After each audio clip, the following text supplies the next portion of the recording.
ಆತ್ಮೀಯ ವಿದ್ಯಾರ್ಥಿಗಳಿಗೆ ಶುಭೋದಯ. ನಾವು ಇಂದು 10ನೇ ವರ್ಗದ ಗಣಿತ ವಿಭಾಗದ ತ್ರಿಭುಜಗಳು ಎನ್ನುವಂತಹ ಒಂದು ಅಧ್ಯಾಯದ ಮುಂದುವರಿದ ಭಾಗ ಸೆಷನ್ 2ಗೆ ಬಂದಿದ್ದೀವಿ. ಸೊ ಇವತ್ತು ನಾವು ಟೇಲ್ಸ್ ಪ್ರಮೇಯವನ್ನು ಅಭ್ಯಾಸ ಮಾಡೋಣ. ವೆರಿ ಇಂಪಾರ್ಟೆಂಟ್ ಪ್ರಮೇಯಗಳನ್ನು ನಿಮ್ಮ ಎಕ್ಸಾಮಿಗೆ 3 ಮಾರ್ಕ್ಸ್ 4 ಮಾರ್ಕ್ಸ್ 5 ಮಾರ್ಕ್ಸಿನ ಮಟ್ಟ ಕೇಳ್ತಾ ಇದ್ದಾರೆ. ಒಂದು ಪ್ರಮೇಯವನ್ನು 1 ಮಾರ್ಕಿಗೆ ಕೇಳ್ತಾರೆ, ಒಂದು ಪ್ರಮೇಯವನ್ನು 3 ಮಾರ್ಕ್ಸಿಗೆ, ಒಂದನ್ನು 4 ಅಥವಾ 5. ಹೌದಾ? ಸೊ ಹಾಗಾಗಿ ಎಲ್ಲ ಪ್ರಮೇಯಗಳು ನಮಗೆ ತುಂಬಾ ಇಂಪಾರ್ಟೆಂಟ್. ನಾವು ಇವತ್ತು ನಮ್ಮ 10ನೇ ವರ್ಗದ ಮೊದಲ ಪ್ರಮೇಯ ನಾವು ಅಭ್ಯಾಸ ಮಾಡ್ತಾ ಇದ್ದೀವಿ. ಹೌದಾ? ಮೊದಲನೇ ಚಾಪ್ಟರ್ ಸಮಾಂತರ ಶ್ರೇಣಿ, ಅಲ್ಲಿ ನಾವು ಯಾವ ಪ್ರಮೇಯವನ್ನು ಕಲ್ತಿಲ್ಲ. ಸೊ ಇವತ್ತು ನಾವು ತ್ರಿಭುಜಗಳ ಬಗ್ಗೆ ಅಭ್ಯಾಸ ಮಾಡ್ತಾ ಇದ್ದೀವಿ. ಸೊ 10th ಜರ್ನಿಯಲ್ಲಿ ಗಣಿತದ ವಿಭಾಗದಲ್ಲಿ ಮೊದಲನೇ ಪ್ರಮೇಯ ಟೇಲ್ಸ್ ಪ್ರಮೇಯ. ಟೇಲ್ಸ್ ಅನ್ನುವಂತಹ ಒಂದು ಗಣಿತಜ್ಞ ನಿರೂಪಿಸಿದ ಪ್ರಮೇಯ ಇದು. ಈ ಪ್ರಮೇಯಕ್ಕೆ ಇನ್ನೊಂದು ಹೆಸರೇನೆಂದರೆ ಮೂಲ ಸಮಾನುಪಾತತೆಯ ಪ್ರಮೇಯ ಅಂತ ಹೇಳ್ತೇವೆ. ಅದನ್ನು ಮೂಲ ಸಮಾನುಪಾತತೆಯ ವ್ಯಾಖ್ಯವನ್ನು ತಿಳಿಸಿ ಅಂತಲೂ ಹೇಳ್ತಾರೆ, ಇಲ್ಲಾಂದರೆ ಮೂಲ ಸಮಾನುಪಾತತೆಯ ಪ್ರಮೇಯವನ್ನು ನಿರೂಪಿಸಿ ಅಂದರೆ 3-4 ಮಾರ್ಕ್ಸಿಗೆ ಕೇಳ್ತಾರೆ. ವ್ಯಾಖ್ಯೆಯನ್ನು ಹೇಳ್ರಿ ಅಂದರೆ 1 ಮಾರ್ಕ್ಸಿಗೆ ಅಷ್ಟೇ, ಡೆಫಿನಿಷನ್ ಅಷ್ಟೇ ಬರೆದ್ರೆ ಸಾಕು. ಓಕೆ, ಮೊದಲು ಡೆಫಿನಿಷನ್ ತಿಳ್ಕೊಂಬಿಡೋಣ, ಆಮೇಲೆ ಅದನ್ನು ನಿರೂಪಣೆ ಮಾಡೋಣ. ಏನಂತ ಹೇಳುತ್ತೆ ಡೆಫಿನಿಷನ್? ತ್ರಿಭುಜದ 2 ಬಾಹುಗಳನ್ನು 2 ವಿಭಿನ್ನ ಬಿಂದುಗಳಲ್ಲಿ ಛೇದಿಸುವಂತೆ. ತ್ರಿಭುಜದ 2 ಬಾಹುಗಳನ್ನು 2 ವಿಭಿನ್ನ ಬಿಂದುಗಳಲ್ಲಿ ಛೇದಿಸುವಂತೆ ಮೂರನೇ ಬಾಹುವಿಗೆ ಅಥವಾ ಒಂದು ಬಾಹುವಿಗೆ ಸಮಾಂತರವಾಗಿ ಎಳೆದ ಸರಳ ರೇಖೆಯು ಉಳಿದೆರಡು ಬಾಹುಗಳನ್ನು ಸಮಾನುಪಾತದಲ್ಲಿ ವಿಭಾಗಿಸುತ್ತದೆ. ಒಂದು ತ್ರಿಭುಜ ಇರುತ್ತೆ, 2 ಬಾಹುಗಳನ್ನು 2 ವಿಭಿನ್ನ ಬಿಂದುಗಳಲ್ಲಿ ಛೇದಿಸುವಂತೆ ಮೂರನೇ ಬಾಹು ಅಥವಾ ಒಂದು ಬಾಹುವಿಗೆ ಅಂತ ಕನ್ಸಿಡರ್ ಮಾಡಿ. 2 ಬಾಹು ಮೂರನೇ ಬಾಹು.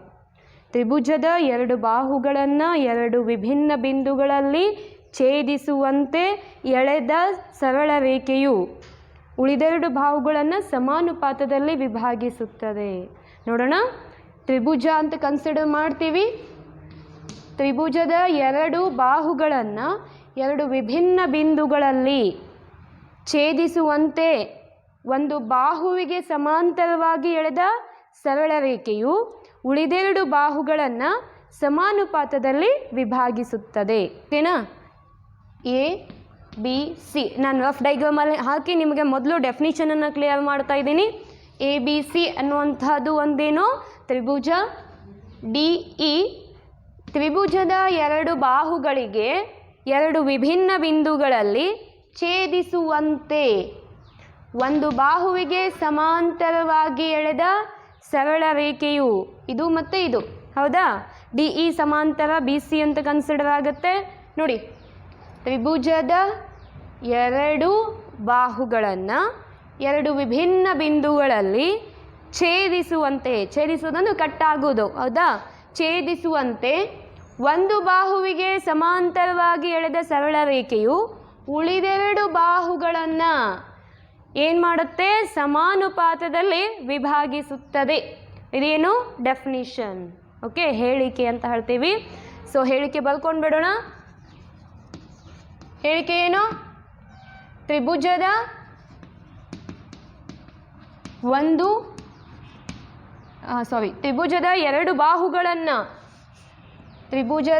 2 ಬಾಹುಗಳನ್ನು ಹೌದಾ 2 ವಿಭಿನ್ನ ಬಿಂದುಗಳಲ್ಲಿ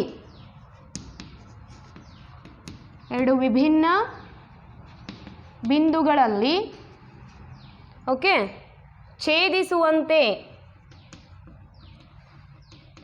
ಛೇದಿಸುವಂತೆ ಹೌದಾ ಒಂದು ಬಾಹುವಿಗೆ ಸಮಾಂತರವಾಗಿ ಎಳೆದ ಸರಳ ರೇಖೆ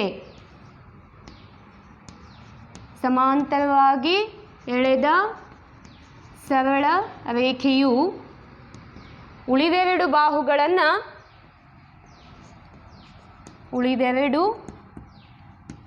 ಬಾಹುಗಳನ್ನು ಸಮಾನುಪಾತದಲ್ಲಿ ವಿಭಾಗಿಸುತ್ತದೆ. ಡೆಫಿನಿಷನ್ ತುಂಬಾ ಮುಖ್ಯ. ನೀವು ಬಹಟ್ ಹಾಕಬಾರ್ದು, ಡೈಗ್ರಾಮ್ ನೋಡಿನೇ ಹೇಳ್ಬೋದು. ತ್ರಿಭುಜದ ಎರಡು ಬಾಹುಗಳನ್ನು ಎ ಬಿ ಸಿ ತ್ರಿಭುಜ, ಎರಡು ಬಾಹು ಯಾವುದು? ಎ ಬಿ ಮತ್ತು ಎ ಸಿ. ಇವೆರಡು ಬಾಹುಗಳನ್ನು, ಹೌದಾ, ಎರಡು ವಿಭಿನ್ನ ಬಿಂದು ಅಂದರೆ ಡಿ ಮತ್ತು ಇ ವಿಭಿನ್ನ ಬಿಂದುಗಳಲ್ಲಿ ಛೇದಿಸುವಂತೆ ಒಂದು ಬಾಹುವಿಗೆ ಸಮಾಂತರವಾಗಿ ಅಂತ ಹೇಳಿದ್ದಾರೆ. ಒಂದು ಬಾಹು ಬಿ ಸಿ, ಇದಕ್ಕೆ ಸಮಾಂತರ ಯಾವುದು? D E. ಒಂದು ಬಾಹುವಿಗೆ ಸಮಾಂತರವಾಗಿ ಎಳೆದ ಸರಳ ರೇಖೆಯು ಉಳಿದೆರಡು ಬಾಹು ಅಂದರೆ ಎ ಬಿ ಎ ಸಿ ಇದೆಯಲ್ಲ, ಇದನ್ನೇನು ಮಾಡುತ್ತಂತೆ? ಸಮ ಅನುಪಾತದಲ್ಲಿ ವಿಭಾಗಿಸುತ್ತದೆ. ಸಮ ಅನುಪಾತದಲ್ಲಿ ವಿಭಾಗಿಸುತ್ತದೆ ಅಂತ ಹೇಳ್ತಾರೆ. ಸೊ ಇದಾದಮೇಲೆ ಕೆಳಗೆ ಏನು ಹಾಕ್ಕೊಳ್ತೀವಿ? ಡೈಗ್ರಾಮ್ ಹಾಕ್ಕೊಳ್ತೀವಿ ನೋಡಿ.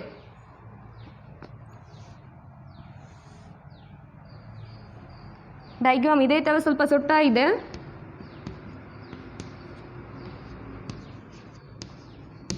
ಓಕೆ, ನಾನಿಲ್ಲಿ ರಚನೆಯನ್ನು ಹಾಕೊಂಡ್ಬಿಡ್ತೀನಿ, ನಿಮ್ಗೆ ಎಕ್ಸ್ಪ್ಲೇನ್ ಮಾಡಬೇಕಾದ್ರೆ ಹೇಳ್ತೇನೆ ಹೇಗೆ ಬಂತು ಇದು ಅಂತ.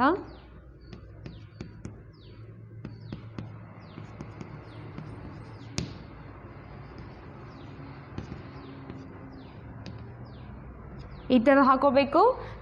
ಪ್ರಮೇಯ ಅಂದರೆ ಸ್ಟೆಪ್ಸ್ನ ಫಾಲೋ ಮಾಡ್ತೀವಿ. ಸೊ ಫಸ್ಟ್ ಒನ್ ಏನು? ಹೇಳಿಕೆ. Second one diagram. Okay, next ನಾವು ಬರ್ಕೋತೀವಿ ಸಾಧನೀಯ. ಏನು ಸಾಧಿಸಬೇಕು? ದತ್ತ, ಸಾಧನೀಯ, ರಚನೆ, ಸಾಧನೆ. ಓಕೆ, ನಾನು ಈ ಹೇಳಿಕೆಯನ್ನು ರಬ್ ಮಾಡ್ತಾ ಇದ್ದೀನಿ. ಬಟ್ ನಾವು ಡೈಗ್ರಾಮ್ ಇಲ್ದಿನ ಏನೂ ಪ್ರೂಫ್ ಮಾಡೋದಕ್ಕೆ ಸಾಧ್ಯ ಇಲ್ಲ. ಸೊ ನಾನೇನು ಮಾಡ್ತೀನಿ, ನನಗೆ ಅನುಕೂಲ ಆಗಲಿ ಅಂತ ಸಣ್ಣದಾಗಿ ಒಂದು ಡೈಗ್ರಾಮ್ ಹಾಕ್ಕೊಳ್ತೀನಿ. ಓಕೆ, ಈ ಕಡೆ ಸಪ್ರೇಟಾಗಿ ಹಾಕ್ಕೊಳ್ತೀನಿ. ಇದೇ ಒಂದು ಡೈಗ್ರಾಮ್ ಮೇಲೆ ನಾನು ನಿಮಗೆ ಥಿಯರಮನ್ನು ಹೇಳ್ಕೊಡ್ತೀನಿ. ರಚನೆ ಹೇಳಬೇಕಾಗುತ್ತೆ. ಸೊ ಹಾಗಾಗಿ ನಾನು ಅವನ್ನ ಪರ್ಪೆಂಡಿಕ್ಯುಲರ್ ಇದ್ದಾವಲ್ಲ ಲಂಬಾರ್ಧಕ್ಕೆ, ಅವುಗಳನ್ನು ಹಾಕಿಲ್ಲ. ಓಕೆ ನೋಡಿ, ಫಸ್ಟ್ ಏನಿತ್ತು? ಹೇಳಿಕೆ, ಆಮೇಲೆ ಡೈಗ್ರಾಮು. ಸೊ ಇವಾಗ ಫಸ್ಟಿಗೆ ದತ್ತ ಬರ್ಕೊಂಡ್ಬಿಡೋಣ. ದತ್ತ. ದತ್ತ ಏನದು? ದತ್ತ ಅಂದರೆ ಕೊಟ್ಟಿದ್ದೇನು? ಬಿ ಸಿ ಸಮಾಂತರ ಡಿ ಇಗೆ. ಯಾವ ಒಂದು ತ್ರಿಭುಜ? ತ್ರಿಭುಜ ಎ ಬಿ ಸಿನಲ್ಲಿ ಕೊಟ್ಟಿರೋದು ಒಂದೇ. ಏನಂತ? ಇದಕ್ಕೆ ಸಮಾಂತರವಾಗಿ ನಾವು ಎಳ್ಕೊಂಡಿದ್ದೀವಿ ಅಂತ ಹೇಳಿಕೆಯೊಳಗೆ ಹೇಳಿದ್ದಾರೆ. ಹಾಗಾದರೆ ದತ್ತ ಏನು? ತ್ರಿಭುಜ ಎ ಬಿ ಸಿನಲ್ಲಿ ಡಿ ಇ ಸಮಾಂತರ ಬಿ ಸಿ ಅಥವಾ ಬಿ ಇ ಸಮಾಂತರ ಡಿ ಇ ಸಮಾಂತರ ಬಿ ಸಿ ಅಂತನಾದರೂ ತಗೊಳ್ಳಿ, ಅಥವಾ ಬಿ ಸಿ ಸಮಾಂತರ ಡಿ ಇನಾದರೂ ತಗೊಳ್ಳಿ. ಡಿ ಇ ಸಮಾಂತರ ಬಿ ಸಿ ಏನಿದು? ದತ್ತ. ಸೊ ನೆಕ್ಸ್ಟ್ ನಾವೇನು ಮಾಡ್ಕೋತೀವಿ? ಸಾಧನೀಯ ಮಾಡ್ಕೋತೀವಿ, ಆಮೇಲೆ ರಚನೆ, ಸಾಧನೆ ಮಾಡ್ಕೊಳ್ತಾ ಹೋಗ್ತೀವಿ. ಓಕೆ, ಸಾಧನೀಯ ಏನು ಮಾಡ್ತೀವಿ? ಏನು ಸಾಧಿಸ್ಬೇಕು ನಾವು? A D divided by D B. A D divided by D B, okay, is equal to A E divided by E C. A E divided by E C ಇದೇನು ನಾವು ಸಾಧಿಸಬೇಕಾದದ್ದು. ಹಾಗಾದರೆ ರಚನೆ ಮಾಡ್ಕೊಳ್ತೀವಿ. ರಚನೆ ಏನು ರಚನೆ ಮಾಡ್ಕೋತೀವಿ? E N. Okay, E N ಲಂಬಾರ್ಧಕ ಎ ಬಿಗೆ. ಓಕೆ, ಇ ಎನ್ ಲಂಬ ಎ ಬಿಗೆ, ಮತ್ತು ಡಿ ಎಮ್ ಲಂಬ ಎ ಸಿಗೆ. ಡಿ ಎಮ್ ಲಂಬ ಎ ಸಿಗೆ ಮತ್ತು ಬಿ ಇ ಡಿ ಸಿಗಳನ್ನು ಸೇರಿಸಿ. ಫಸ್ಟಿಗೆ ಲಂಬ ಹಾಕ್ಕೊಂಡೆ. ಇ ಎನ್ ಲಂಬ ಎ ಬಿಗೆ, ಡಿ ಎಮ್ ಲಂಬ ಎ ಸಿಗೆ. ಓಕೆ, ಈಗ ನೆಕ್ಸ್ಟ್ ಏನು ಮಾಡ್ತೀನಿ? ಬಿ ಇ ಡಿ ಸಿ ಸೇರಿಸಿ. ಕರ್ಣ, ಹೌದಾ? ಮತ್ತು Karna D C. Okay, Karna ಅಂತ ಹೇಳೋ ಅವಶ್ಯಕತೆ ಇಲ್ಲ. ಸೊ ಬಿ ಇ ಮತ್ತು ಡಿ ಸಿಗಳನ್ನು ಸೇರಿಸಿ.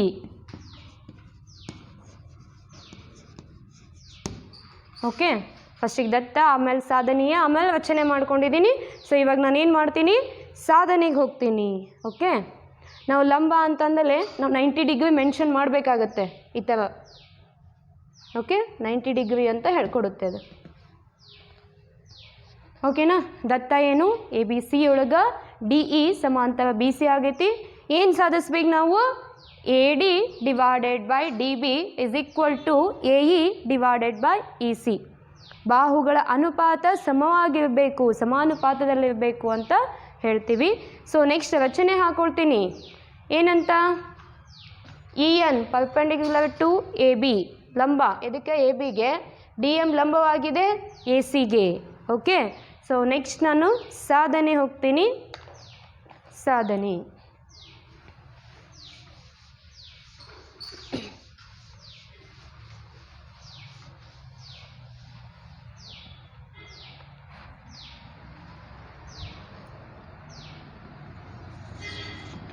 ಹಾಂ, ನಾವು ತ್ರಿಭುಜದ ಬಗ್ಗೆ ಮಾತಾಡ್ತಾ ಇದ್ವಿ, ವಿಸ್ತೀರ್ಣವನ್ನು ಕನ್ಸಿಡರ್ ಮಾಡ್ತೀವಿ ಇಲ್ಲಿ. So Tribhuja A D E ವಿಸ್ತೀರ್ಣ ಅಂತ ತಗೋತೀವಿ. A D E Tribhuja A D ಇನ ವಿಸ್ತೀರ್ಣ ಏನಾಗುತ್ತೆ? Half into base into height, ಹೌದಾ? 1/2 ಗುಂಡ್ಲೆ ಪಾದ ಗುಂಡ್ಲೆ ಎತ್ತರ ತ್ರಿಭುಜದ ವಿಸ್ತೀರ್ಣದ ಸೂತ್ರ. ಹಾಂ, ಎ ಡಿ ಇನಲ್ಲಿ ಪಾದ ಎಷ್ಟು? ಪಾದ ಎ ಡಿ, ಎತ್ತರ ಇ ಎನ್, ಎತ್ತರ ಏನಾಗುತ್ತೆ? ಇ ಎನ್, ಹೌದಾ? ಯಾವುದಿದು? ವಿಸ್ತೀರ್ಣ ಎದರದು? ತ್ರಿಭುಜ ಎ ಡಿ ಇ. ಓಕೆ. ಅದೇ ರೀತಿ ಕೆಳಗಿನ ತ್ರಿಭುಜ ತೊಗೊತೀವಿ, ಬಿ ಡಿ ಇ. ಮೊದಲು ಎ ಡಿ ಇ ತಗೊಂಡೆ, ಇವಾಗ ಏನು ಮಾಡ್ತಾ ಇದ್ದೀನಿ? ಬಿ ಡಿ ಇ ವಿಸ್ತೀರ್ಣ, ಬಿ ಡಿ ಇ. ಪಾದ ಯಾವುದು? ಡಿ ಬಿ ಅಥವಾ ಬಿ ಡಿ. ಎತ್ತರ ಇದೇ ಆಗುತ್ತೆ. ಏನಕ್ಕಂದರೆ ಇ ಎನ್ ಲಂಬವಾಗಿದೆ ಎ ಬಿ ಅಂತ ತಗೊಂಡಿದ್ದೀವಿ ತಾನೇ ರಚನೆಯೊಳಗೆ. ಹಾಗಾಗಿ ಎತ್ತರ ವಾಪಸ್ ಏನು ತಗೋತೀವಿ? E N. ಎತ್ತರ ಏನು? E N. Okay. So next ಈ ಕಡೆ ಬರ್ರಿ. ನಾ ಏನು ಮಾಡಿದೆ? ಎ ಡಿ ಇ ವಿಸ್ತೀರ್ಣ ತಗೊಂಡೆ, half into base into height, half ತಗೊಂಡಿದ್ದೀವಿ. ಪಾದ ಅಂದರೆ ಎ ಡಿ, ಎತ್ತರ ಅಂದರೆ E N. Okay. A D E ವಿಸ್ತೀರ್ಣ. So next B D E ವಿಸ್ತೀರ್ಣ ಏನು? 1/2, ಹೌದಾ? ಪಾದ ಗುಂಡ್ಲೆ ಎತ್ತರ. ಪಾದ ಯಾವುದು? B D. ಎತ್ತರ ವಾಪಸ್ ಇದನ್ನೇ ತಗೊಳ್ತೀವಿ. ಇದು ಈ ಕಡೆ ಆಯ್ತಲ್ವಾ? ಅದೇ ರೀತಿ ಈ ಕಡೆ ತಗೊಳ್ಬೇಕು. A E D, A E D ವಿಸ್ತೀರ್ಣ, ಹೌದಾ? ತ್ರಿಭುಜ ವಿಸ್ತೀರ್ಣ ಯಾವುದು? A E D is equal to same 1/2. ಪಾದ ಯಾವುದು? A E. ಎತ್ತರ ಯಾವುದು? D M. ಓಕೆ. ಹಾಗೆ ಕೆಳಗಿಂದು ಸಿ ಇ ಡಿ, ಓಕೆ, ಅಥವಾ ಡಿ ಇ ಸಿ ತಗೊಳ್ಳಿ, ಏನು ಸಮಸ್ಯೆ ಇಲ್ಲ. ವಿಸ್ತೀರ್ಣ ತ್ರಿಭುಜ ಯಾವುದು? C E D. ಪಾದ ಯಾವುದಾಗುತ್ತೆ? ಸಿ ಇ ಅಥವಾ ಇ ಸಿ ಇಂಟು ಎತ್ತರ ಯಾವುದಾಗುತ್ತೆ? D M. ಎತ್ತರ ಯಾವುದು? D M. ನಾನು 4 ತ್ರಿಭುಜಗಳ ವಿಸ್ತೀರ್ಣ ಕಂಡು ಹಿಡಿದಿದ್ದೀನಿ. ಮೊದಲನೇದು A D E, A D E 1/2. ಪಾದ ಅಂದರೆ ಎ ಡಿ, ಎತ್ತರ ಅಂದರೆ ಇ ಎನ್. ಕ್ಲಿಯರಾ? Next B D E, B D E 1/2 as it is. ಪಾದ ಅಂದರೆ ಬಿ ಡಿ, ವಾಪಸ್ ಎತ್ತರ ಅಂದರೆ ಮೊದಲು ತೊಗೊಂಡಿದ್ವಲ್ಲ ಅದನ್ನೇ ತಗೊಳ್ಬೇಕು. ಕ್ಲಿಯರಾ? ಈ ಕಡೆ ನೋಡಿ, ಎ ಇ ಡಿ, ಪಾದ ಎ ಇ, ಎತ್ತರ ಏನು? D M. ಎತ್ತರ ಏನು? D M. ಅದೇ ರೀತಿ ಕೆಳಗಿನ ತ್ರಿಭುಜ ಸಿ ಇ ಡಿ, ಪಾದ okay C E 1/2 same as it is.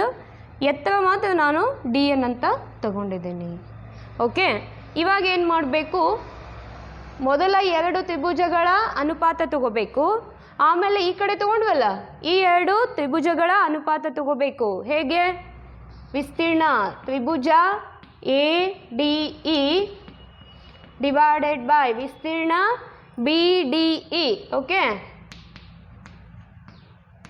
ಏನಿದೆ ನೋಡಿ, ಎ ಡಿ ಇದ್ದು 1/2 A D into E N ಇದೆ.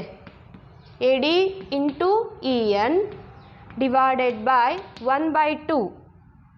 ಬಿ ಡಿ ಇದು ವಿಸ್ತೀರ್ಣ ಏನು, B D into E N. Okay, E N cancel, 1/2 cancel, ಉಳಿಯೋದೇನು A D divided by D B ಅಂತನಾದರೂ ತಗೊಳ್ವಿ, ಬಿ ಡಿ ಅಂತನಾದರೂ ತಗೊಳ್ಳಿ. Equation 1 A D divided by D B equation ಸಮೀಕರಣ 1 ಅಂತ ತಗೊಂಡ್ವಿ. ಹಾಗೆ ಈ ಕಡೆ ಯಾವ ಉಳಿದ್ವು, ಎ ಇ ಡಿ, ಹೌದಾ, C E D. Okay, so ನೋಡಿ ವಿಸ್ತೀರ್ಣ ಯಾವುದು, A E D divided by ವಿಸ್ತೀರ್ಣ ಯಾವುದಾಗುತ್ತೆ, ಸಿ ಇ ಡಿ 1/2. ಪಾದ ಯಾವುದು ಕೊಟ್ಟಿದ್ದಾವೆ, ಎ ಇ ಡಿಗೆ A E into D M divided by 1/2 E C into D M. 1/2 cancel, D M cancel. Okay, ಏನು ಉಳೀತು, A E divided by E C equation 2. Okay, ಇವಾಗ ನೋಡಿ ಬಿ ಡಿ ಇ ತ್ರಿಭುಜ, C E D ತ್ರಿಭುಜ ಒಂದೇ ಪಾದದ ಮೇಲಿವೆ. ಒಂದೇ ಪಾದ ಯಾವುದು, D E. ತ್ರಿಭುಜ B D E ಹಾಗೂ ಸಿ ಇ ಡಿಗಳು ಒಂದೇ ಪಾದ ಡಿ ಇ ಮೇಲಿವೆ. ಇನ್ನೊಂದು ಪಾಯಿಂಟ್ ಏನು, ಬಿ ಸಿ ಸಮಾಂತರ ಡಿ ಇ. ಬಿ ಸಿ ಸಮಾಂತರ ಡಿ ಇ, ಆದ್ದರಿಂದ ಇವೆರಡು ತ್ರಿಭುಜಗಳ ವಿಸ್ತೀರ್ಣಗಳು ಸಮನಾಗಿರುತ್ತವೆ.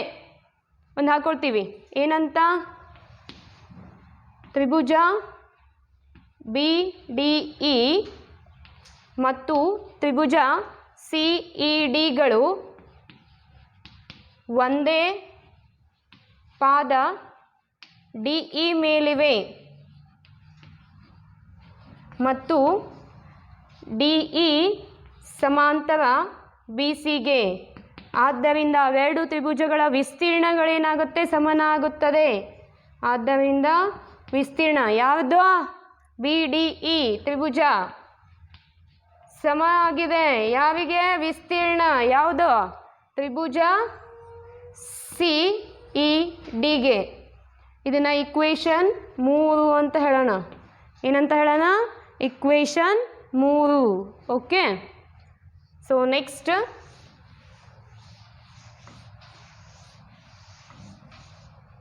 ಏನು ಮಾಡ್ಕೊಳ್ತೀವಿ, ಇವೆರಡು B D E C E D ಒಂದೇ ಆದ್ದರಿಂದ ಸಮೀಕರಣ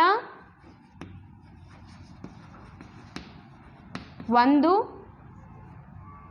2 ಮತ್ತು 3ರಿಂದ 1ನೇ ಇಕ್ವೇಷನ್ನು, 2ನೇ ಇಕ್ವೇಷನ್ನು, 3ನೇ ಇಕ್ವೇಷನ್ ಏನು ಹೇಳ್ತೀವಿ ಅಂದ್ರೆ A D divided by D B is equal to A E divided by E C ಸಾಧಿಸಿದೆ.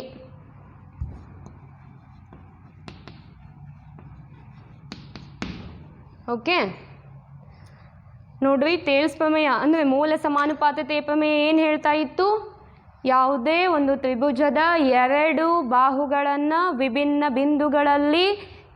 ಎರಡು ವಿಭಿನ್ನ ಬಿಂದುಗಳಲ್ಲಿ ಛೇದಿಸುವಂತೆ ಒಂದು ಬಾಹುವಿಗೆ ಸಮಾಂತರವಾಗಿ ಎಳೆದ ಸರಳ ರೇಖೆಯು ಉಳಿದೆರಡು ಬಾಹುಗಳನ್ನು ಸಮಾನುಪಾತದಲ್ಲಿ ವಿಭಾಗಿಸುತ್ತದೆ ಅಂತ ಹೇಳಿತ್ತು. ಅದೇ ರೀತಿ ನಾವೇನು ಮಾಡಿದ್ವಿ, ರಚನೆ ಹಾಕ್ಕೊಂಡ್ವಿ, ಸಾಧನೆ ಎಲ್ಲವುಗಳನ್ನು ಹಾಕ್ಕೊಂಡ್ವಿ. ನೆಕ್ಸ್ಟ್ ಫಸ್ಟಿಗೆ ಏನು ಮಾಡಿದ್ವಿ, ಎ ಡಿ ಇ ವಿಸ್ತೀರ್ಣ ಕಂಡು ಹಿಡ್ಕೊಂಡ್ವಿ, ಬಿ ಡಿ ಇ ವಿಸ್ತೀರ್ಣ ಕಂಡು ಹಿಡ್ಕೊಂಡ್ವಿ. ಹಾಗೆ ಎ ಇ ಡಿ ವಿಸ್ತೀರ್ಣ, ಸಿ ಇ ಡಿ ವಿಸ್ತೀರ್ಣ ಕಂಡು ಹಿಡ್ಕೊಂಡ್ಮೇಲೆ A D E divided by B D E ಅದರ ವಿಸ್ತೀರ್ಣದ ಅನುಪಾತ ಏನಾಗುತ್ತೆ, A D divided by D B equation 1. ಹಾಗೆ A E D divided by C E D ಏನಾಗುತ್ತೆ A E divided by C E ಅಂತ ಕನ್ಸಿಡರ್ ಆಯಿತು ಇಕ್ವೇಷನ್ 2. ಇಲ್ಲಿ ಒಂದು ಹಿಂಟ್ ಕೊಟ್ಟಿದ್ದಾರೆ ಏನಂದರೆ ಬಿ ಡಿ ಇ ಮತ್ತು ಸಿ ಇ ಡಿಗಳು ಒಂದೇ ಪಾದ ಡಿ ಇ ಮೇಲಿವೆ ಮತ್ತು ಬಿ ಸಿ ಸಮಾಂತರ ಡಿ ಇಗೆ ಅಥವಾ ಡಿ ಇ ಸಮಾಂತರ ಬಿ ಸಿಗೆ. ಆದ್ದರಿಂದ ಆ ಎರಡೂ ತ್ರಿಭುಜಗಳ ವಿಸ್ತೀರ್ಣಗಳು ಸಮನಾಗಿರುತ್ತವೆ. ಹೌದಾ? ಸೊ ಇದನ್ನು ಇಕ್ವೇಷನ್ 3 ಅನ್ಕೋತೀವಿ. 1 2 3ರಿಂದ A D divided by D B is equal to A E divided by E C ಅಂತ ತಗೊಳ್ತೀವಿ. ಥೇಲ್ಸ್ ಪ್ರಮೇಯ ಅಂತ ಕನ್ಸಿಡರ್ ಆಗುತ್ತೆ. ಮೂಲ ಸಮಾನುಪಾತತೆಯ ಪ್ರಮೇಯ. ಯಾವುದಿದು? ಮೂಲ ಸಮಾನುಪಾತತೆಯ ಪ್ರಮೇಯ ಅಂತ ಹೇಳ್ತೀವಿ. ಓಕೆ, ಸೊ ಇದರ ವಿಲೋಮ ಪ್ರಮೇಯನೂ ಇದೆ. ಅದಕ್ಕೆ ಹೋಗೋಕ್ಕಿಂತ ಮುಂಚೆ ನಾವೇನು ಮಾಡ್ಕೊಂಬಿಡೋಣ, ಒಂದೆರಡು ಉದಾಹರಣೆ ಈ ಪ್ರಮೇಯದ ಮೇಲೆ ಬರ್ಕೊಂಬಿಡೋಣ. ಆಮೇಲೆ ಉಪಪ್ರಮೇಯಕ್ಕೆ ಹೋಗಿ ಎಕ್ಸಸೈಸ್ ಸಾಲ್ವ್ ಮಾಡೋಣ. ಓಕೆ, ಸೊ ನೆಕ್ಸ್ಟ್ ಉದಾಹರಣೆ 1.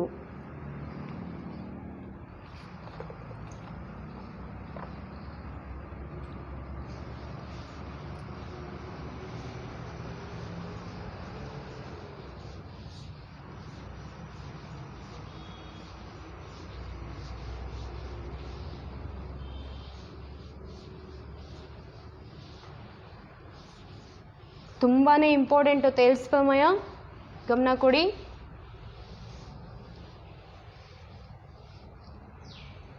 ಏನು ಹೇಳುತ್ತೆ?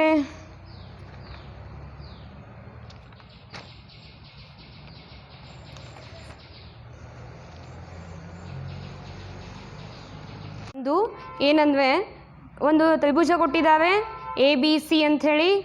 ಎ ಬಿ ಸಿಯ ಬಾಹುಗಳಾದ ಎ ಬಿ ಮತ್ತು ಎ ಸಿಗಳನ್ನು ಕ್ರಮವಾಗಿ ತ್ರಿಭುಜ ಎ ಬಿ ಸಿಯ ಬಾಹುಗಳಾದ ಎ ಬಿ ಮತ್ತು ಎ ಸಿಗಳನ್ನು ಕ್ರಮವಾಗಿ ಡಿ ಮತ್ತು ಇ ಬಿಂದುಗಳಲ್ಲಿ ಒಂದು ರೇಖೆ ಛೇದಿಸಿದೆ. ಯಾವುದು ಅಂದರೆ ಡಿ ಇ ಛೇದಿಸಿದೆ. ಅದು ಸಮಾಂತರವಾಗಿದೆ. ಏನಕ್ಕೆ ಅಂದರೆ ಬಿ ಸಿಗೆ. ಡಿ ಇ ಸಮಾಂತರ ಬಿ ಸಿಗೆ ಆಗಿದ್ದಾಗ ನಾವು ಸಾಧಿಸಬೇಕು ಏನನ್ನ? A D divided by A B. A D divided by A B is equal to A E divided by A C ಅಂತ ನಾವು ಸಾಧಿಸಬೇಕು. ಓಕೆ, ಫಸ್ಟಿಗೆ ನಾವು ಏನಂತ ಬರ್ಕೊಳ್ಳೋಣ? ಡೈಗ್ರಾಮ್ ಹಾಕ್ಕೊಳ್ಳೋಣ. ಆಮೇಲೆ ದತ್ತ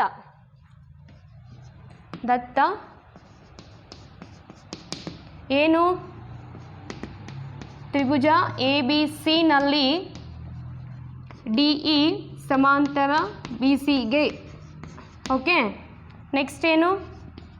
ಸಾಧನೀಯ ಏನಂತ? A D divided by A B is equal to A E divided by A C. ನಾವೇನು ಮಾಡಬೇಕು? ಸಾಧಿಸಬೇಕು. ಓಕೆ, ನಾವಿಲ್ಲಿ ರಚನೆ ಏನನ್ನೂ ಹಾಕೊಳ್ಳಲ್ಲ. ಸೊ ನಾವು ಡೈರೆಕ್ಟಾಗಿ ಸಾಧನೆ ಹೋಗ್ತೀವಿ ಸ್ಟೆಪ್ ಬೈ ಸ್ಟೆಪ್. ಫಸ್ಟು ನಾವು ಡೈಗ್ರಾಮ್ ಹಾಕೋತೀವಿ, ದತ್ತವನ್ನು ಹಾಕೋತೀವಿ, ಸಾಧನೀಯ ಹಾಕೋತೀವಿ. ರಚನೆ ಇದ್ದರಷ್ಟೇ ನಾವು ರಚನೆ ಮಾಡ್ಕೋತೀವಿ. ಈ ಒಂದು ಉದಾಹರಣೆಯಲ್ಲಿ ರಚನೆ ಮಾಡಿಕೊಳ್ಳುವಂತಹ ಅವಶ್ಯಕತೆ ಇಲ್ಲ. ಹಾಗಾಗಿ ನಾನು ನೇರವಾಗಿ ಸಾಧನೆ ಹೋಗ್ತಾ ಇದ್ದೀನಿ. ಸೊ ಇಲ್ಲಿ ಥೇಲ್ಸ್ ಪ್ರಮೇಯದ ಪ್ರಕಾರ ಅಂತ ಹೋಗ್ತೀವಿ. ಥೇಲ್ಸ್ ಪ್ರಮೇಯದ ಪ್ರಕಾರ ಏನು ಹೇಳುತ್ತೆ? ಹೌದಾ? ತ್ರಿಭುಜ ಎ ಬಿ ಸಿನಲ್ಲಿ ನೋಡಿ, A D divided by D B is equal to A E divided by E C. ಇದು ಥೇಲ್ಸ್. ಇದನ್ನು ಉತ್ಕ್ರಮಗೊಳಿಸೋದು ಅಂದರೆ ಉಲ್ಟಾ ಮಾಡೋದು. ಏನಾಗುತ್ತೆ? D B divided by A D is equal to E C divided by A E. ಹೌದಾ? ಏನು? ವ್ಯುತ್ಕ್ರಮ ಅಂತ ಹೇಳ್ತೀವಿ. ವ್ಯುತ್ಕ್ರಮಗೊಳಿಸಿ ಅಂತ ಹೇಳ್ತೀವಿ. ನೆಕ್ಸ್ಟ್ ಏನು ಮಾಡ್ತೀವಿ ನಾವು? ಈ ಎರಡಕ್ಕೂ +1 ಆ್ಯಡ್ ಮಾಡ್ಕೋತೀವಿ. D B divided by A D +1 is equal to E C divided by A E. ಇದಕ್ಕೂ +1 ಎರಡೂ ಕ್ಯಾನ್ಸಲ್ ಆಗಿ ನಮಗೆ ಸೇಮ್ ಕಂಟೆಂಟೇ ಉಳಿಯುತ್ತೆ. ಹೌದಾ? ಇವಾಗ ನೋಡಿ, ಎಲ್ ಸಿ ಎಮ್ ತೆಗೆದ್ರೇನು ಇದಕ್ಕೂ ಎ ಡಿ ಹಚ್ಚಬೇಕಾಗತ್ತೆ. ಹೌದಾ? So this implies D B plus A D divided by AD is equal to EC plus AE divided by AE. ಓಕೆನಾ? ಇಷ್ಟು ಆದಮೇಲೆ D B plus A D ಚಿತ್ರದಲ್ಲಿ ನೋಡಿ, D B plus A D ಅಂದರೆ ಏನು ಸಿಗುತ್ತೆ? A B. ಹೌದಾ?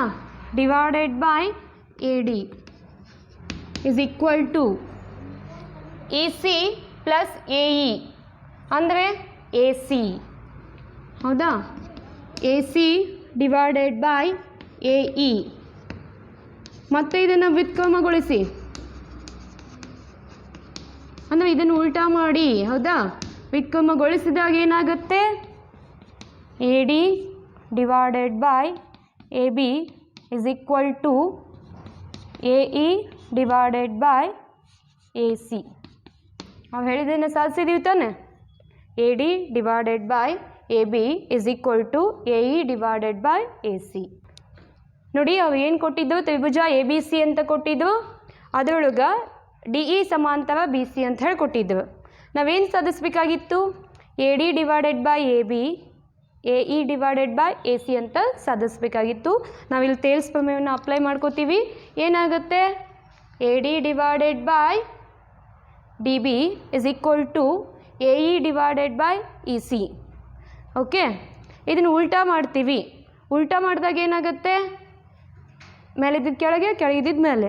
ಅಂದರೆ D B divided by A D is equal to E C divided by A E ಆಗುತ್ತೆ. ನಾವು ಈ ಎರಡೂ ಸೈಡ್, ಎಡಗಡೆ ಮತ್ತು ಬಲಗಡೆ ಪ್ಲಸ್ ಒಂದನ್ನು ಆ್ಯಡ್ ಮಾಡ್ಕೊಳ್ತೀವಿ. ಹೌದಾ? ಸೊ ಆಗ ಏನು ಮಾಡ್ತೀವಿ? ಎಲ್ ಸಿ ಎಮ್ ತೆಗೆದಾಗ D B plus A D ಆಗುತ್ತೆ divided by A D. E C plus A E ಆಗುತ್ತೆ ಡಿವೈಡೆಡ್ ಬೈ ಎ ಇ. ನಾವು ಡೈಗ್ರಾಮಲ್ಲಿ ನೋಡ್ಕೋಬೇಕು. ಡಿ ಬಿ ಮತ್ತು ಎ ಡಿ, ಡಿ ಬಿ ಮತ್ತು ಎ ಡಿ ಎರಡೂ ಕೂಡಿಸಿದ್ರೆ ಏನಾಗುತ್ತೆ? ಪ್ಲಸ್ ಕೊಟ್ಟಿದ್ದಾವಲ್ವಾ, ಎರಡೂ ಕೂಡಿಸಿದ್ರೆ ಎ ಬಿ. ಹೌದಾ? ಡಿವೈಡೆಡ್ ಬೈ ಎ ಡಿ ಇದೆ ಕಾಮನ್. ನೆಕ್ಸ್ಟು ಆ ಕಡೆ ನೋಡ್ರಿ, ಸಿ ಇ ಇದೆ. ಹೌದಾ? ಮತ್ತು ಎ ಇ ಇವೆರಡು ಕೂಡಿಸಿದಾಗ ನಮಗೇನು ಸಿಗುತ್ತೆ? A C. ಹೌದಾ? ಬಂದಿದೆಯಾ ಇಲ್ಲಿ? A C divided by A E. ನಾವು ಅದನ್ನು ಏನು ಮಾಡಬೇಕು? ಉತ್ಕ್ರಮಗೊಳಿಸ್ಬೇಕು, ಅಂದರೆ ಉಲ್ಟಾ ಮಾಡಬೇಕು. ಉಲ್ಟಾ ಮಾಡಿದಾಗ ಏನಾಗುತ್ತೆ? ಎ ಡಿ ಕೆಳಗಿದ್ದು ಮೇಲೆ ಬರುತ್ತೆ, ಎ ಬಿ ಮೇಲಿದ್ದು ಕೆಳಗೆ ಬರುತ್ತೆ. So A D divided by A B is equal to A E divided by A C ಅಂತ ಕನ್ಸಿಡರ್ ಆಗುತ್ತೆ. ಗೊತ್ತಾಯ್ತಾ? ಇನ್ನೊಂದು ಉದಾಹರಣೆ ಹೋಗೋಣ. ಏನು?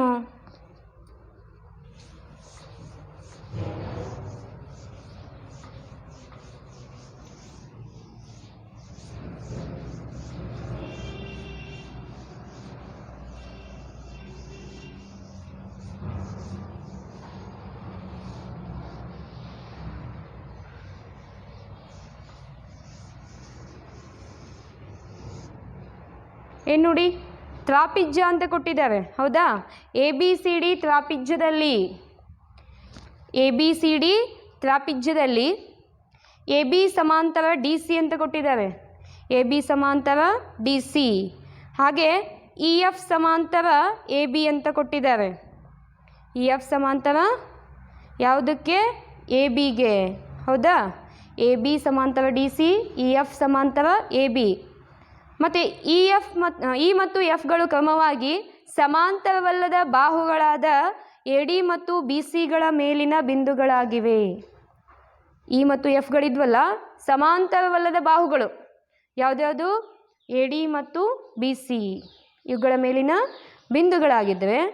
A E divided by E D is equal to B F divided by F C ಅಂಥೇಳಿ ನಾವು ಸಾಧಿಸಬೇಕು. ಇದಕ್ಕೂ ನಾವು ಎಲ್ಲಿಗೆ ಹೋಗ್ತೀವಿ ಅಂದರೆ, ಸಮಾಂತರ ಆಗಿದ್ದರೆ ಬಾಹುಗಳನ್ನು ತಗೊಳ್ತಾ ಇದ್ದೀವಿ ಅಂದರೆ ತೇಲ್ಸ್ ಪ್ರಮೇಯಕ್ಕೆ ಹೋಗೋಣ. ಹೌದಾ? ಪ್ರಮೇಯ ತೇಲ್ಸ್ ಅಂತ ಕನ್ಸಿಡರ್ ಆಗುತ್ತೆ. ಹೌದಾ? ಉದಾಹರಣೆ 2. ಉದಾಹರಣೆ 2 ಡೈಗ್ರಾಮ್ ಕೊಟ್ಟಿದ್ದಾವೆ ನೋಡಿ.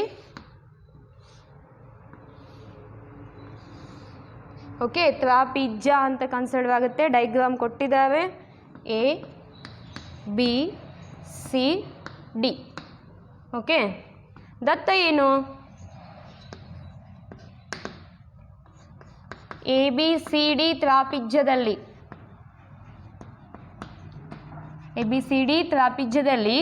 ಏನು ಕೊಟ್ಟಿದ್ದಾರೆ? ಎ ಬಿ ಸಮಾಂತರ ಡಿ ಸಿಗೆ ಮತ್ತು ಇ ಎಫ್ ಅಂತ ಕೊಟ್ಟಿದ್ದಾರೆ. ಎರಡು ಸಮಾಂತರವಲ್ಲದ ಬಾಹುಗಳ ಮೇಲಿನ ಬಿಂದುಗಳು ಅಂತ ಕೊಟ್ಟಿದ್ದಾರೆ, ಹೌದಾ? E F. ಸೊ ರಚನೆ ಹಾಕೊಳ್ತೀವಿ. ಆಮೇಲೆ ಇ ಎಫ್ ಸಮಾಂತರ ಎ ಬಿಗೆ, ಇದನ್ನು ಎಕ್ಸ್ ವೈ ಝಡ್ ಅನ್ಕೋರಿ. ಎಕ್ಸ್ ಸಮಾಂತರ ಝಡ್, ಎಕ್ಸ್ ಸಮಾಂತರ ವೈ ಅಂದ್ರೆ ವೈ ಸಮಾಂತರ ಝಡ್, ಹೌದಾ? ಇಲ್ಲೊಬ್ಬರು ಇವ್ರ ಗೆಳೆಯ, ಇವ್ರ ಗೆಳೆಯ. ಹಂಗಂದ್ರೆ 3 ಮಂದಿ ಏನಾದ್ರು ಈಕ್ವಲ್ ಆದ್ರೆ ಹಂಗೆ ನಾವು ಕನ್ಸಿಡರ್ ಮಾಡ್ಕೊತೀವಿ. 3 ರೇಖೆಗಳೇನಾಗ್ಯಾವು? ಪ್ಯಾರಲಲ್ ಇದಾವು ಅಂತ ಹೇಳ್ತಾರ. ಸೊ ನೆಕ್ಸ್ಟ್ ದತ್ತ ಆದಮೇಲೆ ಸಾಧನೀಯ ಏನು ಮಾಡಬೇಕಂತೆ? A E divided by E D is equal to B F divided by F C ಮಾಡಬೇಕು ಅಂತ ಹೇಳ್ತಾರೆ. ಓಕೆ, ನೋಡಿ ಈಗ ನಾವು ದತ್ತ ಹಾಕೊಂಡ್ವಿ, ರಚನೆ ಹಾಕೊಂಡ್ವಿ, ಸಾಧನೀಯ ಹಾಕೊಂಡ್ವಿ. ಈಗ ನೆಕ್ಸ್ಟ್ ರಚನೆ ಹೋಗೋಣ. ರಚನೆ ಏನು? ಎ ಸಿ ಸೇವಿಸಿ, ಹೌದಾ? ಎ ಸಿನೇನು ಮಾಡಬೇಕು? ಸೇವಿಸಬೇಕು ಅಂತ ಹೇಳ್ತವೆ.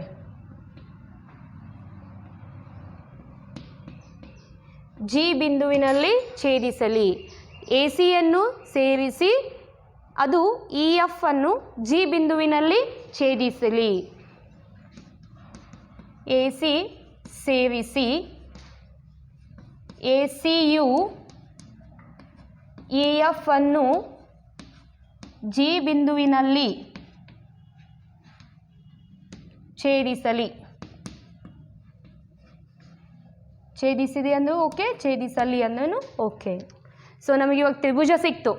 ಇವಾಗ ತ್ರಿಭುಜ ಎ ಡಿ ಸಿ ಒಳಗೆ ತೇಲ್ ಸಪ್ಲೈ ಮಾಡಿರಿ. ಎ ಜಿ ಸಮಾಂತರ ಏನಾಯಿತು? ಡಿ ಸಿ ಆಯಿತು. ಎ ಜಿ ಸಮಾಂತರ ಡಿ ಸಿ. ಸೊ ತೇಲ್ಸ್ ಪ್ರಮೇಯದ ಪ್ರಕಾರ ತ್ರಿಭುಜ ಎ ಡಿ ಸಿನಲ್ಲಿ ಏನು ತಗೊಳ್ತೀವಿ? A E divided by E D is equal to A G divided by G C, ಹೌದಾ? A E divided by E D is equal to A G divided by G C. A G divided by G C equation 1. ಹಾಗೆ ತ್ರಿಭುಜ ಈ ಕಡೆಯಿಂದ ತಗೊಳ್ಳೋಣ. C B A, ತ್ರಿಭುಜ C B ಎನಲ್ಲಿ ನಾವು ಹಿಂಗಿಂದ ಹೋಗ್ತೀವಿ. Okay, C F divided by B F, C F divided by F B ಅಂತ ತಗೋವಿ, ಬಿ ಎಫ್ ಅಂತ ತಗೋವಿ. B F is equal to C F divided by C F ಅಂತ ಏನಾದರೂ ತಗೋವಿ, F C. Okay, C F F B ಅಂತ ತೊಗೊಂಬಿಡೋಣ, ನಿಮ್ಗೆ ಕನ್ಫ್ಯೂಸ್ ಆಗಬಾರ್ದು. Is equal to C G divided by G A, C G divided by G A. ಇದನ್ನು ವ್ಯುತ್ಕ್ರಮಗೊಳಿಸಿ ಅಂತ ಹೇಳ್ವಿ. ವ್ಯುತ್ಕ್ರಮ ಅಂದ್ರೇನು? ಉಲ್ಟಾ. ವ್ಯುತ್ಕ್ರಮಗೊಳಿಸಿದಾಗ ಏನಾಗುತ್ತೆ? ಇದು ಉಲ್ಟಾ ಆಗುತ್ತೆ, ಹೌದಾ? ಎಫ್ ಬಿ ಮೇಲೆ ಹೋಗುತ್ತೆ ಡಿವೈಡೆಡ್ ಬೈ ಎಫ್ ಸಿ. ಕೆಳಗಿದ್ದು ಮೇಲೆ ಹೋಯ್ತು, ಮೇಲಿದ್ದು ಕೆಳಗಾಯಿತು. ಹಾಗೆ ಇದು ಕೂಡ ಏನು? A G divided by C E divided by C ಇನಾದರೂ ತಗೋವಿ, sorry, A G divided by A G C G ಆಗುತ್ತೆ ನೋಡಿ, C G. Okay, C G ವ್ಯುತ್ಕ್ರಮಗೊಳಿಸಿದಾಗ ಉಲ್ಟಾ ಆಯಿತು. ಇದನ್ನು ನಾನು ಏನು ಮಾಡಿಕೊಂಡೆ? ಉಲ್ಟಾ ಮಾಡಿಕೊಂಡೆ. ಇದನ್ನ ಇಕ್ವೇಷನ್ 2 ಅಂತ ಹೇಳೋಣ. ಇಕ್ವೇಷನ್ 1 ಮತ್ತು 2ರಲ್ಲಿ ನೋಡಿ, A G divided by G C, A G divided by G C ಎರಡು ಸೇಮ್ ಇದೆ. ಇವೆರಡು ಕ್ಯಾನ್ಸಲ್ ಆದರೆ ನಮಗೇನು ಉಳಿಯುತ್ತೆ A E divided by E D is equal to B F divided by F C. 1 ಮತ್ತು 2ರಿಂದ ಸಮೀಕರಣ 1 ಮತ್ತು 2ರಿಂದ ಏನು ಇದು ಹೋಗ್ಬಿಡುತ್ತೆ ಹೌದಾ, ಸಮನಾದ ಅಂಶಗಳು ಕ್ಯಾನ್ಸಲ್ ಆಗುತ್ತೆ. So A E divided by E D is equal to B F divided by F C ಸಾಧಿಸಿದೆ. ಗೊತ್ತಾಯ್ತಾ? ನೋಡಿ, ಒಂದು ತ್ರಾಪಿಜ್ಯವನ್ನು ಕೊಟ್ಟಿದ್ದು, 2 ರೇಖೆಗಳು ಸಮಾಂತರವಾಗಿದ್ದು, ಮತ್ತೊಂದು ರೇಖೆ ಮೊದಲನೇ ರೇಖೆಗೆ ಸಮಾಂತರ ಇತ್ತು. ಏನು ಸಾಧಿಸಬೇಕಾಗಿತ್ತು? A E by E D divided by B F by F C ಅಂತ ಸಾಧಿಸಬೇಕಿತ್ತು. ನಾನು ರಚನೆ ಹಾಕ್ಕೊಂಡೆ, ಎ ಸಿಯನ್ನು ಸೇರಿಸಿದೆ. ಎ ಸಿ ಅನ್ನೋದು ಇ ಎಫ್ ಅನ್ನು ಜಿ ಬಿಂದುವಿನಲ್ಲಿ ಛೇದಿಸಿತ್ತು. ಏನಾಗಿತ್ತು? ಛೇದಿಸಿತ್ತು. ಸೊ ಇಲ್ಲಿ ತೇಲ್ಸ್ ಅಪ್ಲೈ ಮಾಡಿದೆ. A E divided by E D is equal to A G divided by G C. ಓಕೆನಾ? ಇದು ಇಕ್ವೇಷನ್ 1 ಅಂತ ಹೇಳಿದ್ವಿ. ನೆಕ್ಸ್ಟ್ ಒಂದು ತ್ರಿಭುಜ ಸಿ ಬಿ ಎನಲ್ಲಿ C F divided by F B is equal to C G divided by A G ಆಗಿತ್ತು. ಇದನ್ನು ನಾನು ಉತ್ಕ್ರಮಗೊಳಿಸಿದಾಗ B F divided by F C is equal to A G divided by C G ಆಗಿತ್ತು. ಸಮೀಕರಣ 1 ಮತ್ತು ಸಮೀಕರಣ 2ರಿಂದ ನಾವು A E divided by E D is equal to B F divided by F C ಅನ್ನೋದನ್ನು ನೋಡಿದ್ವಿ. ವಿದ್ಯಾರ್ಥಿಗಳೇ, ನಾವು ಇವತ್ತಿನ ವಿಡಿಯೋದಲ್ಲಿ ಏನೇನು ನೋಡಿದ್ವಿ? ತೇಲ್ಸ್ ಪ್ರಮೇಯ, ಹೌದಾ? ತೇಲ್ಸ್ ಪ್ರಮೇಯವನ್ನು ನೋಡಿದ್ವಿ, ಅದರ ನಿರೂಪಣೆಯನ್ನು ನೋಡಿದ್ವಿ, ಹಾಗೆ ಅದರ ಮೇಲಿನ ಉದಾಹರಣೆಗಳನ್ನು ಕೂಡ ಬಿಡಿಸಿದ್ವಿ. ಸೊ ನೆಕ್ಸ್ಟ್ ವಿಡಿಯೋದಲ್ಲಿ ಇದಕ್ಕೆ ಸಂಬಂಧಪಟ್ಟ ಅಭ್ಯಾಸವನ್ನು ಕಂಟಿನ್ಯೂ ಮಾಡೋಣ. ಇವತ್ತಿನ ಹೋಮ್ವರ್ಕ್ ಏನಪ್ಪ ಅಂದರೆ ತೇಲ್ಸ್ ಪ್ರಮೇಯವನ್ನು ಪ್ರಾಕ್ಟೀಸ್ ಮಾಡೋದು. ಓಕೆನಾ? ಧನ್ಯವಾದಗಳು.